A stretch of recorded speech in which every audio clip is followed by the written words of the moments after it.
All right, thank you for staying with us. Time for Channel 1 Business News. Kenya has received the first consignment of wheat from Ukraine since the Russian invasion in February this year. The bulk carrier dubbed Super Henry is currently offloading the 51,400 tons of the grain at the Port of Mombasa, with 2 more vessels expected to dock within 2 weeks.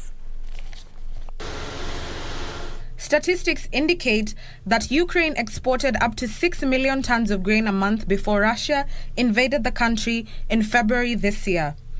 As per the UN World Food Programme report of August 2022, 4.1 million Kenyans are acutely food insecure and require an immediate and resolute action. In line with this, Ukraine has committed to supply wheat to Kenya. Ukrainian ambassador to Kenya, Andriy Pravednik, says efforts to help the country become food secure were in the works, with negotiations ongoing on how Ukrainian investors can tap into existing opportunities in the agricultural sector.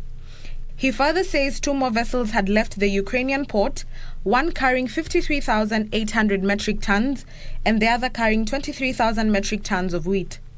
It's 51.4 thousand metric tons of wheat, which will allow Kenya to ease the challenges of food security.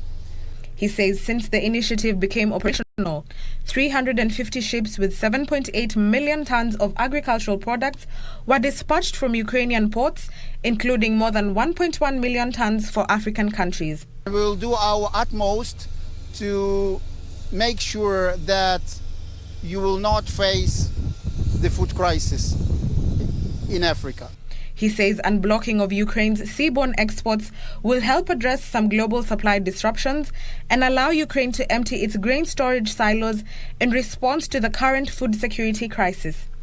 It's important for all of us to understand that only by joining our actions all around the world, including in Kenya, we'll be able to make Russia to extend that grain corridor agreement and to allow us to continue our export.